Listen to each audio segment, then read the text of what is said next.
Hello दोस्तों, आप लोग का एचडी टेक में स्वागत है। आज मैं लेकर आ चुका हूँ आप लोग के लिए साइंस 1 का मोस्ट इम्पॉर्टेंट क्वेश्चन, जो यूनिट टेस्ट प्लस आप लोग का सेमेस्टर प्लस आप लोग का बोर्ड एग्जाम जो आप लोग का होने वाला है। मेरे भाई, जो क्वेश्चन आज 3 लेसन का यूनिट टेस्ट के लिए टारगेट लेकर आ चुका हूँ आप लोग के लिए, मोस्ट इम्पॉर्टेंट क्वेश्चन जो PYQ के बेस पे होने वाला है, जो आप लोग को 100% ये अगर कर ले रहे हो तो इसके अलावा आपको बहुत ज़्यादा करने की ज़रूरत भी नहीं रहेगा। अगर ये पूरा कर लेते हो तो मैं बोलता हूँ 20 नंबर का होगा, 20 में से आप लोग का 80 प्लस ही ला दोगे।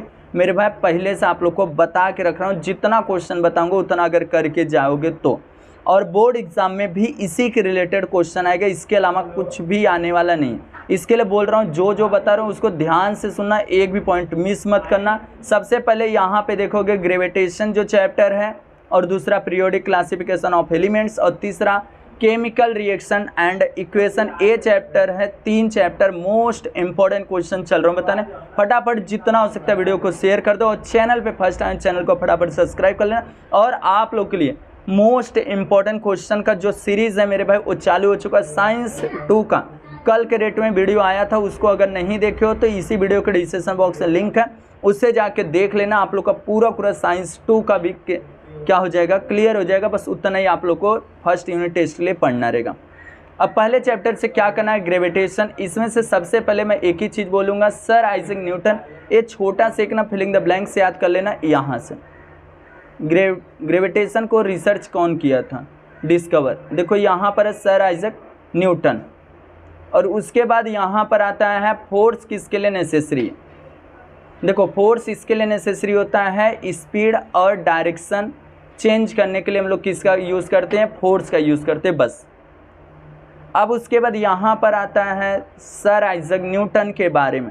बस इतना समझ के रखो, ये कौन कौन सा इक्वेशन दिए थे, 3 इक्वेशन दिए थे। कौन कौन सा, यहाँ पे देखो दिया भी गया, law of motion, equation of motion, theory of gravity, ये 3 दिए थे इक्वेशन। और जिस बुक में लिखा गया था उस बुक का नाम था प्रिंसिपिया। याद रखना, उस बुक का क्या नाम था, प्रिंसिपिया था। देखो यहाँ पर है, इसको अच्छी तरीके से आप लोग को समझ के लेना है, प्रिंसिपिया। और 3 इक्वेशन दिए थे सर आइजैक न्यूटन ने, बस इतना। और यहाँ पर एक आप लोग को टेलीस्कोप बनाए थे, कंस्ट्रक्ट किए थे, रिफ्लेक्टिंग टेलीस्कोप, कौन, सर आइजैक न्यूटन ने, बस इतना हो गया। उसके बाद यहाँ पर से एक सेंट्रीपिटल फोर्स का डिफाइन, जो मैं बोल रहा हूँ बस उतना करके जा रहे हो तो भी इजीली आप लोग यहाँ पर पूरा नंबर कवर कर सकते हो अपने बोर्ड एग्जाम में, प्लस आप लोग का यूनिट टेस्ट हो, सेमेस्टर एग्जाम हो उसमें। और इसी तरीके से अगर मैथ का भी चाहिए तो आप लोग कमेंट कर देना। देखो यहाँ से ये वाला, यहाँ से a force act on any object moving along a circle and direct toward the centre of the circle, this is called the centripetal force. बस इतना ही आप लोग को डेफिनेशन याद करना है मेरे भाई, बस। अब उसके आगे आ जाते हैं केपलर्स के तीनों लॉ, बहुत इंपॉर्टेंस है आप लोग के एग्ज़ाम के लिए, 3 मार्क में पूछा जाएगा। पहला ब्लैक लाइन, दूसरा एंड यहाँ पे तीसरा है। और ये डायग्राम कंपलसरी आप लोग को बनाना रहेगा, याद रखना। ये 3 नंबर के लिए आप लोग को एग्ज़ाम में पूछा जाएगा, तो पूछा जाएगा, याद रखना, कर लेना फटाफट तीनों लॉ। अब आता है Newton's universal law of gravitation. इसमें से क्या करना है, सबसे पहले यहाँ पे देखो इतना दिया गया है, ए वाला, this force directly proportional product of the masses of the 2 other object and inversely proportional to the square distance between them. बस, और बाकी कुछ भी नहीं करना है। यहाँ पे देखो ए वाला फार्मूला याद कर लेना, इतना, और एक लाइन ए कवर कर लेना, बस इतना हो गया। Newton's universal law of gravitation complete हो जाएगा। और उसके बाद ये कभी कभी डायग्राम देख ना मेरे भाई, डायग्राम देता है और बोलता है इसके रिलेटेड क्या लिखो, डिफाइन करो, तो भैया वही है Newton's universal law of gravitation. Easily आप लोग कवर कर लोगे, कोई भी दिक्कत नहीं होने वाला। उसके बाद ये और आगे आना है, यहाँ से कुछ भी नहीं करना है। हाँ, ये महेंद्र और विराट वाला, अगर देखो न्यूमेरिकल्स मैं पहले से बता रहा हूँ, न्यूमेरिकल्स जो रहता है ऑप्शन में रहता है मेरे भाई, ऑप्शनल में। न्यूमेरिकल्स अगर नहीं कर रहे हो तो भी ऑप्शन में छोड़ सकते हो, इसके जगह आप दूसरा क्वेश्चन अटैम्प्ट कर सकते हो, नहीं तो जो करना चाहता है पहला क्वेश्चन कर लेना, महेंद्र और विराट वाला। उसके बाद यहाँ पर और आगे आना है, ये सब कुछ भी नहीं करना। हाँ, यहाँ पर एक पोटेंशियल ये देखो ए वाला एक्सेलरेशन ड्यू टू ग्रेविटी, यहाँ पे देखो दिया गया है एक्सेलरेशन ड्यू टू ग्रेविटी, इस तरीके से दिया गया है। यहाँ पर कहाँ गया मेरे भाई, हाँ इतना, और जी से उसको क्या करते हैं हम लोग डिनोट करते हैं। इसको थोड़ा सा एक्सेलरेशन ड्यू टू ग्रेविटी का पढ़ लेना अच्छी तरीके से, हो जाएगा एकदम क्लियर। एंड उसके बाद आप लोग का value of the G on the surface of the earth पर आप लोग को फाइंड आउट करना रहेगा। जी की वैल्यू क्या होता है 9.77, इस तरीके से निकालना रहेगा। बहुत इजी है, इसको देख लेना। And variation of the value g क्या होता है, सरफेस पे कितना होता है। एक चीज़ मैं आप लोग को बता दूं कि अगर बाय द वे एक सर्कल है, सर्कल में अगर आप लोग यहाँ पर एक पॉइंट है, सेंटर पॉइंट है, अगर जब रेडियस क्या होगा आर प्लस होगा, देखो आर प्लस होगा, जी की वैल्यू क्या होगी माइनस में जाएगी। याद रखना, अगर यहाँ पर रेडियस क्या होगा माइनस में होगा तो जी की वैल्यू क्या होगी प्लस में होगी। याद रखना, अगर रेडियस आप लोग का, ध्यान से सुनना, अगर रेडियस बढ़ेगा तो सर्कल जब है उसका रेडियस बढ़ा रहे हो तो क्या होगा, बड़ा होगा। तो जब रेडियस बड़ा होगा तो सर्कल बड़ा होगा, और जब सर्कल बड़ा होगा तो जी की वैल्यू क्या होगी, कम होगी, क्योंकि वो अर्थ से अबव जाएगी ना कि बिलो जाएगी। याद रखना, अब बिलो भी जाएगी तो भी चेंज होगा।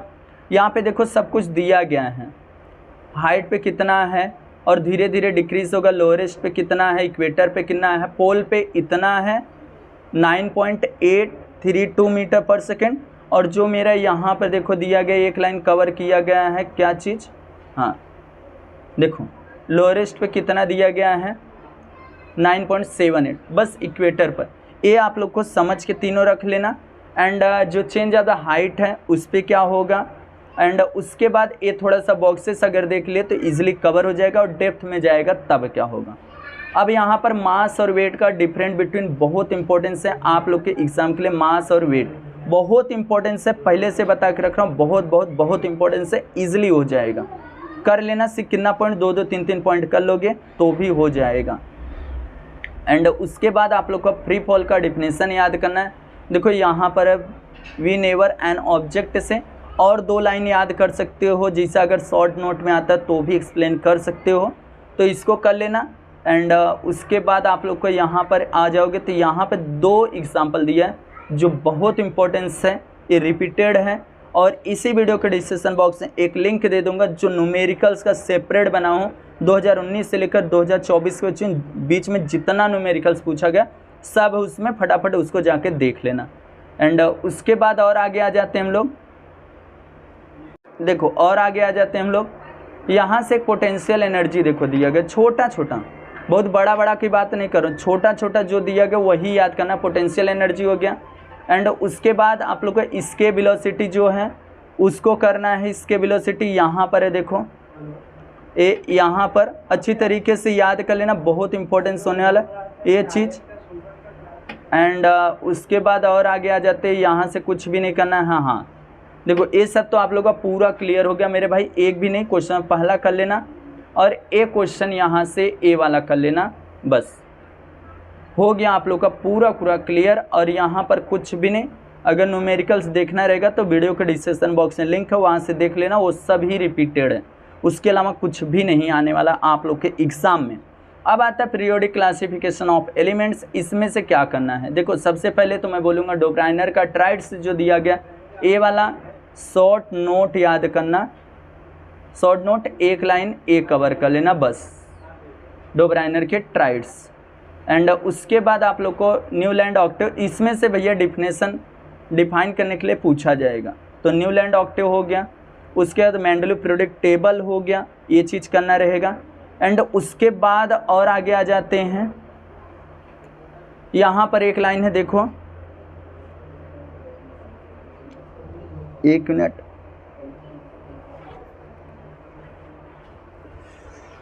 तो मेरे भाई देखो यहाँ पर सबसे पहले आप लोग को यहाँ पर एक लाइन है, ए वाला कवर करना आप लोग को अच्छी तरीके से। The vertical column of the Mendeleev periodic table are called group, और हॉरिजॉन्टल जो रो रहता है उसको बोला जाता है पीरियड। बस इतना आप लोग को समझ के रख लेना। एंड ये दोनों का आता है, बहुत बार पूछा गया। मेरिट और डीमेरिट्स का मैं बोलूँगा आप लोग को 3-3 पॉइंट ईजिली इसी में से पढ़ लेना। मेरिट और डीमेरिट्स का डिफरेंट बिटवीन पूछे सकता है, इसीलिए बोल रहा हूँ इसको थोड़ा सा पढ़ लेना, 3-3 पॉइंट, दोनों का 3-3 4-4 पॉइंट दिया, ईजिली हो जाएगा।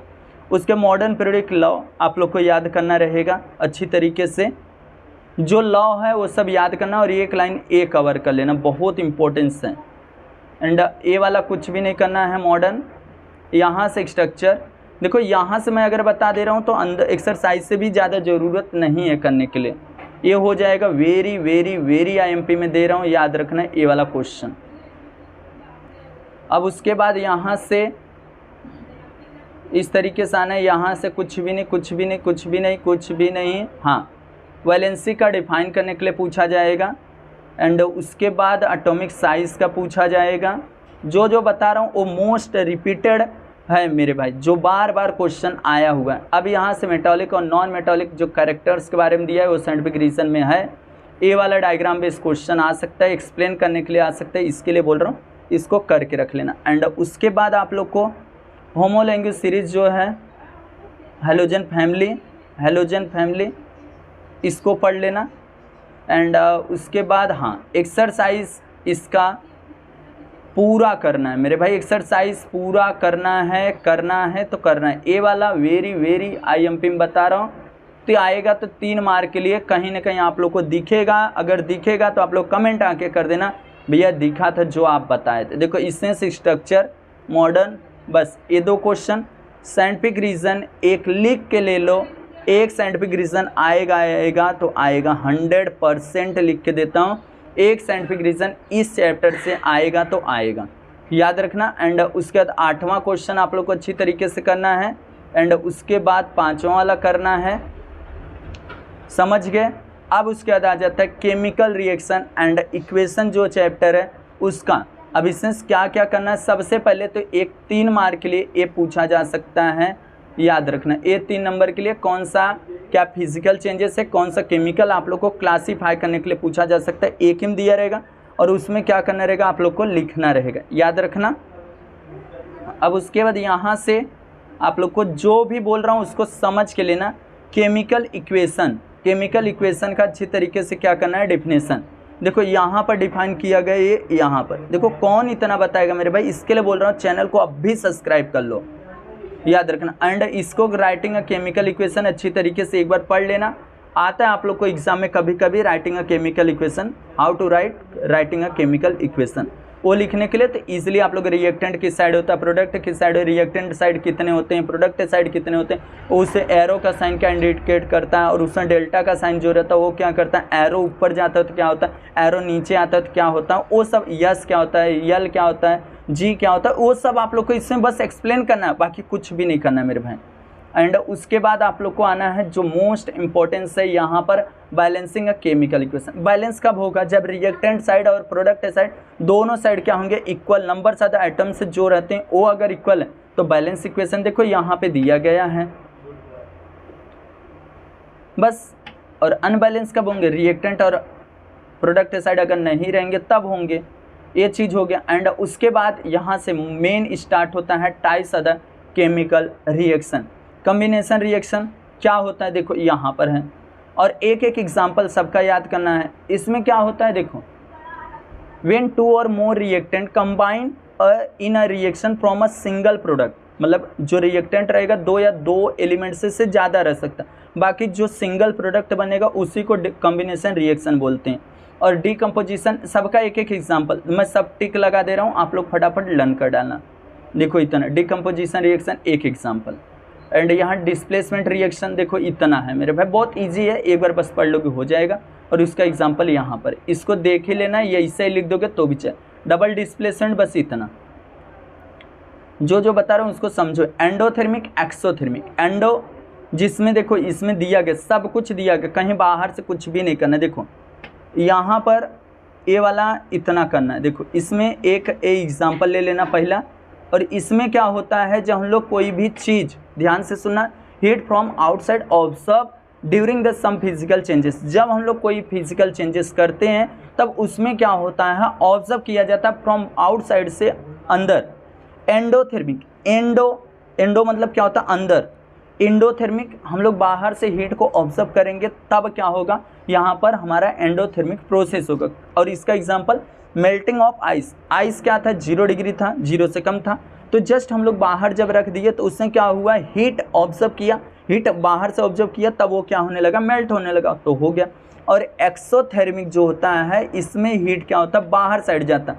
तो पहला वाला एग्जाम्पल इसमें लिख दो, formation of the ice from a water, इस तरीके से हो जाएगा। ये दोनों बहुत इंपॉर्टेंस है। एंड उसके बाद यहाँ पर एक्सो और एंडो का दोनों का एग्जाम्पल लिख देना, एक एक वहाँ से डिफिनेशन होगा, एग्जाम्पल हो गया, और ये उसका केमिकल हो गया। रेट ऑफ केमिकल रिएक्शन का ए दिया गया इतना, तो इसको अच्छी तरीके से आप लोग को करना है। एंड उसके बाद आप लोग नेचर ऑफ द रिएक्टेंट जो दिया गया है इसको आप लोग एक बार देख सकते हो। इसमें से सबसे ज़्यादा कैटलिस्ट पूछा जाता है ए वाला, तो इसको देख लेना। एंड उसके बाद और आगे आ जाते हैं ऑक्सीडेशन रिडक्शन एक बार पढ़ सकते हो। और उसके बाद मेरे भाई हाँ, कोरोजन का सबसे पहले तो मैं यहीं पर बोलूँगा, ए वाला रेडिस कलरेट से अच्छी तरीके से याद कर लेना, केमिकल फार्मूला है रस्ट का। और उसके बाद और रेंसिडिटी का शॉर्ट नोट। अब एक्सरसाइज से देखो जो ऑब्जेक्टिव है उसको तो करना ही है। क्वेश्चन नंबर 3 में पूरा बता दिया। क्वेश्चन नंबर यहाँ से जो है ए वाला, इसमें से कौन कौन सा करना चाहिए आप लोग को सबसे पहले, तो मेरे भाई सबसे पहले तो मैं बोलूँगा ए वाला कर लो। एंड उसके बाद यहाँ से ये हो गया तीसरा, और एक पहला कर सकते हो, पहला। और question number 5 very very very IMP question में दे रहा हूँ, 3 नंबर या तो 5 मार्क, ये दोनों में पूछ सकता है, याद रखना। एंड उसके बाद इसमें से क्वेश्चन कौन सा करना है, एक ए 3 क्वेश्चन दे रहा हूँ, बहुत इंपॉर्टेंस आप लोग के एग्ज़ाम के लिए। एंड उसके बाद इसमें से आप लोग को बस इतना करना, ऑक्सीडेशन आइडेंटिफाई करना है रिएक्शन का।